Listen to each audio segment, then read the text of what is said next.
Welcome to Conversations with Kay. I'm Kay Ryder. And every week I talk with Vermonters who are leaders in the fields of government, healthcare, education, the arts, and community life. And welcome to our radio listeners at 99.3 FM WBVT LP. My guest is Lori Fisher, and Lori is the Executive Director of the Lake Champlain Committee. Welcome. Thank you. Nice to be here, Kay. Well, now, you have been Executive Director of the Lake Champlain Committee for how long now? Since 1988, so good long time. And how long has the Lake Champlain Committee been active? The Lake Champlain Committee was formed in 1963, always as a bi-state, watershed-based advocacy organization focused on lake health. And what is unique about the Lake Champlain Committee? We have a lot of environmental groups. What is unique about the Lake Champlain Committee, Lori? Our sole focus is really Lake Champlain health and accessibility, and the way our work manifests itself is we are a science-based advocacy education organization, and we're watershed-based, so we look at land use as it informs water quality. You must have a mission. A specific Yes. mission. Our mission is to protect Lake Champlain's health and accessibility through science-based advocacy, education, and collaborative action. Great. Well, that sounds very encompassing. I'm talking with Lori Fisher, who is the Executive Director of the Lake Champlain Committee. Let's talk about some of the issues which impact on the health of Lake Champlain. There are a lot of them, unfortunately. Yeah. And you have always invasive species. What are they, and how do they hurt the lake? Well, aquatic invasive species have an ecological effect on our ecosystem in Lake Champlain, and also potential economic effect as well. And they come in all sorts of forms, but in most cases they got here through some sort of human transport, or that was an influence on them. And so they range from things like zebra mussels that came in the early 1990s and now abound throughout the lake, and particularly in nearshore areas. Water chestnut in the south, an invasive plant where we have been working to combat populations and keep them south of the Lake Champlain Bridge. And so there's also a real aggressive program that's funded and organized by the Lake Champlain Basin Program to have boat stewards at our boat access areas to share information about how aquatic invasive species get here and what we can all do as individuals. And so we want to remember that mantra of clean, drain, dry. You always want to clean your boat, your paddleboard, your kayak, whatever vessel you're out on the lake. Make sure you clean it out very, very thoroughly, and that you drain it. Make sure you drain all the water areas, and then you dry it before you're moving that water, that vessel into another bay or another water body. And as on a policy level, we want to think of where are the sources that these invasive species are coming from, and the canal systems that connect Lake Champlain to other waterways across the country are the big sources. So of those invasive species, where we know the source, over 60% have come from the canals, and the most dominant source is the canal at the southern end of Lake Champlain. So really dealing with that as a vector for aquatic invasive species is very, very important. And Senator Patrick Leahy has secured some funds to look at ways that we can hopefully close off the canal as this source for invasive species. So research will be getting underway, and we'll be serving in an oversight committee as that process unfolds. Well, it's quite a thing to ask people to dry their boats, isn't it? It's all part of the necessary stewardship in order to use this wonderful water body and do right by it and ensure that future users have a good experience on the lake as well. Right. There are something called cyanobacteria, which is a big problem for the lake. I'd like to have you talk to our listeners about that, Laura? Certainly. Well, cyanobacteria is natural. It's abundant. It's part of the ecosystem. It predates human life, and it's part of freshwater systems as well as saltwater systems. And you can find cyanobacteria on land, on rocks, etc. So, first thing to understand about cyanobacteria is they are part of the ecosystem. But we are concerned about them because in certain circumstances, cyanobacteria can give off cyanotoxins in the water. And many people probably have heard them referred to as blue-green algae, but they're not an algae, they're a bacteria. And cyano stands for blue-green, which is a way they may often appear, but they can come in all ranges of colors. So they can appear green and blue-green and turquoise, even reddish-brown. And but you'll know them when you see them. They're often confused with other things. So right now it's easy to confuse them with pollen because cyanobacteria will, once it gets to a bloom stage, can sit on the surface of the water, and pollen does that as well. So it sometimes is hard to differentiate it from pollen, hard to differentiate it from filamentous green algae, which is problematic in certain areas, but it doesn't give off cyanotoxins. We tell people to do a stick test. If you can pick it up with a stick, it's usually not cyanobacteria. There are some exceptions. Also do a jar test. Wear gloves if you think you're seeing cyanobacteria. If you can reach out into about knee-deep water, that's good, but don't expose your skin. Dip a jar in this water, invert the glass, bring it up, don't skim it across the top, and then put it in the sun for about a half an hour. Cyanobacteria will rise to the top, plant and sediment matter will settle on the bottom. So that's a good way to also help determine that. The Lake Champlain Committee runs a cyanobacteria monitoring program on Lake Champlain. So we train and oversee over 100 monitors for Lake Champlain sites as well as inland waterways. And we're going through training right now. People can contact our office if they want to get trained just for informational purposes, because we're unfortunately at that stage where cyanobacteria blooms are on the rise, not only in our region, all across the country and around the world. And there are certain drivers for that.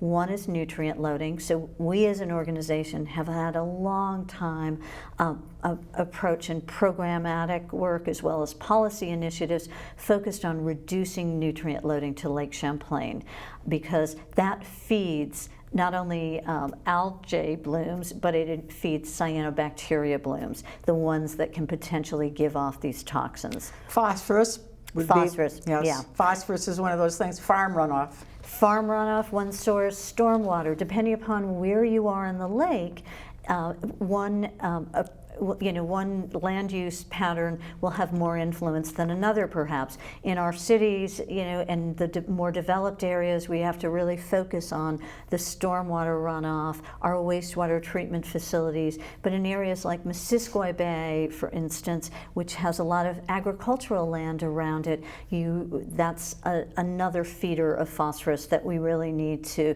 focus on and make sure that we're doing everything we can to reduce those inputs, because they will drive phosphorus.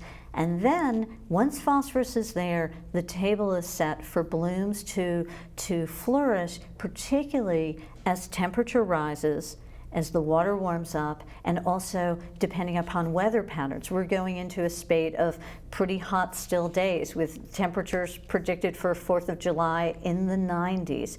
Ideal conditions for cyanobacteria to flourish, particularly after we've had a very wet spring, sending a lot of nutrients, unfortunately, into our waterways. Where would someone call to get information about your monitoring system? And I know you have a great website. Yeah, thank you. So calling us at 802-658-1414 or emailing us at lcc@lakechamplaincommittee.org or going on our website at LakeChamplainCommittee.org. You can get a lot of this information, but we're very happy to train people just to learn how to identify cyanobacteria, avoid it, and keep themselves safe, because as it becomes more, it's unfortunately part of what those of us who recreate on and around water, need to be able to identify it. Similarly to where we are with ticks. 20, 30 years ago in Vermont, you didn't really worry about ticks. Now, if you hike, if you recreate outdoors, you need to be able to do a tick check, recognize what they look like. We're in the same situation with cyanobacteria. We need to be able to recognize it, avoid it, report it, so we keep people safe, but also do everything we can to reduce those inputs. Well, it's always interesting because people get very, very interested in the lake and upset if they can't go swimming in the summer. Now, why can't they go swimming? Well, certainly cyanobacteria blooms are one of those things that might close a beach. And why they're closed is a precautionary measure, because the cyanotoxins there are two types that we see more frequently on Lake Champlain. One is called microcystin. They're liver toxins. They have a more latent effect but can affect the liver. Then anatoxins have a neurological effect. They're affecting the nervous system. They're nothing to ignore. They're really important to avoid. And children and pets are most vulnerable. Children, because they hang out in those nearshore areas. They've got a smaller body mass. Their organs are developing. They're also going to be more attracted to something that might repel you or I. Right, if right. something were turquoise or it's smelly, colorful, yeah, etc. Yep. Also, they're much more likely to ingest water. And the same thing with a pet. The smellier, the better. It's going to be attracted to that. Also will be more prone to hanging out in the nearshore areas. What does a dog do when it gets in the water? It gulps water, then it goes out, shakes itself, and licks its skin. Right. Yeah. Multiple opportunities for dose. I'm talking with Lori Fisher, and she's the executive director of the Lake Champlain Committee. What else would close a beach for swimming? Certainly bacteria, E. coli, so coming off in terms of stormwater, people not picking up after their pets. We run annual programs called April Stools Day in April to try and make sure that pet poop that hasn't been picked up gets collected before snowmelt and spring runoff. And it's a humorous take on a really serious subject. Just a few pets can close a beach, and many people think, well, pet poop is natural, and we have lots of animals who poop, on the landscape. Why should we be worried about pets? But think a bit about what a dog eats as opposed to a raccoon or a porcupine or deer or rabbits and other parts of the wildlife ecosystem that are near our waterways. Pets don't eat from the ecosystem. They eat a nutrient-enriched diet from a bag. It's not a natural thing, what we're feeding them in terms of talking about the influences on that ecosystem. So there's another opportunity for phosphorus running off into our waterways. Should we feed our pets more meat? I think you want to feed pets what's healthy for them, but you really want to pick up after them, and it's incumbent upon anybody. Right. It's part of that whole approach. Anytime you're thinking about dog ownership, think about not just how cute that puppy is when you see them at the shelter, but also be thinking about can you take responsibility for really nurturing this pet well, and part of that is picking up after your pet in a very responsible way. Now, we have a situation right now, Lori, where they're boiling water in South Burlington. Why are they doing this? What's the problem? Well, I'm not sure the boil water there. There's also one in effect for the south end of Burlington in effect right now. So where there were problems with the wastewater, with the drinking water facility, and I think there's a short-term issue there. We're obviously, we need to make sure that we have safe drinking water sources and avoid things like this. There's the larger issue of just investing in our infrastructure, which we haven't done well as a society or in this region over time. And so in some cases, and that's both our wastewater infrastructure as well as our drinking water infrastructure. I mean, water is vital to our daily lives, and we can't do anything without it. And so if you've got a boil water order going, you see that very extreme impact of not being able to take a drink of water, brush your teeth, or shower in a safe way. And so we need to make those investments locally, regionally, at a state level, and nationally into protecting our waterways. And there is national legislation being talked about in terms of infrastructure, but it often ignores water, and it focuses on roads and bridges, which are, of course, important, but we cannot forget waterways. So it's really important for all of us to get actively involved in the advocacy to protect these waterways. Let legislators know we expect this kind of public investment, and it is a public investment. We used to spend a lot more of our gross domestic product investing in our infrastructure. We don't do that any longer, and we need to, because it's absolutely vital to our public health, our economy, and our quality of life. Actually, there is very little good water in the world.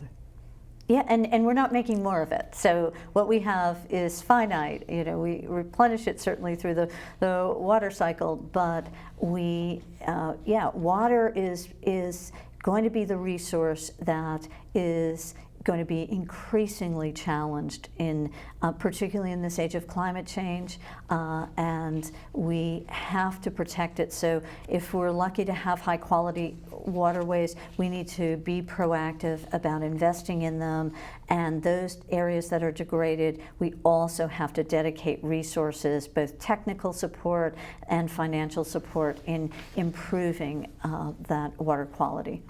Okay, now let's talk about something else. Now, plastics are a problem in the lake and in other waterways, but when we think of plastics, we think of, you know, big appliances, and we think of trucks and toys, and we don't think about what actually is the problem with plastics on the lake, do we? No, and I think people often, when they think of plastics, they often think in terms of water. They think about plastic, the big garbage plastic in oceans, or what's happening with marine life. But we have an issue on Lake Champlain as well with microplastics, and where plastics take eons to break down. And so happily, in both Vermont and in New York, there have been recent measures to ban plastic bags. Vermont passed the nation's most comprehensive single-use plastic bag ban in the nation recently, and that's going to go into effect by July 2020. That's going to make a difference, because those single-use plastic bags, they're very thin, and even when people disposed of them in the public cans, they're the things, when we do beach cleanups, you find them everywhere, just fluttering around, slowly breaking down. They cause these things, the microplastics we're finding in waterways everywhere, and they end up moving up through the food chain because little creatures eat them, and fish eat them or confuse them for food. So a few years back, you and I were talking about the whole issue with microbeads, those little plastic exfoliants that were being put in personal care products. They get washed down into the wastewater treatment facilities. They can't screen them out. Our wastewater treatment facilities were meant for sewage, not for all these things that that are being sent their way right now. And so these products break down in the waterway, but very slowly over time. So they're contaminating our waterways here. So it's a big gain with the single-use plastic ban going forward in both New York and Vermont. Well, that's good. I'm glad to hear that. Also, when we talk about Lake Champlain, we in Vermont tend to think about our shoreline. But Lake Champlain has what would be described as a very big watershed. Would you talk about this? Absolutely, and that's been fundamental to the Lake Champlain Committee's approach since the very beginning. We're a watershed-based organization, and the watershed is really important in terms of thinking about what affects water quality in Lake Champlain. And it's one of the defining facts about Lake Champlain as a large lake that differentiates Lake Champlain from most of the other large lakes in the U.S., and that's that our land mass is much larger when you compare it acre per acre. So the watershed influencing Lake Champlain health is about the size of Massachusetts. It's 8,234 square miles. And so our ratio of land acreage to water acreage is averaging about 17.9 acres of land to 1 acre of water. Compare that to the Great Lakes, where that ratio ranges, depending upon what the lake is, between 2 to 1 to 4 or 5 to 1. So we have a much larger land mass. We're very spread out, influencing this water body. And in Vermont, 56% of Vermont's landmass drains into Lake Champlain.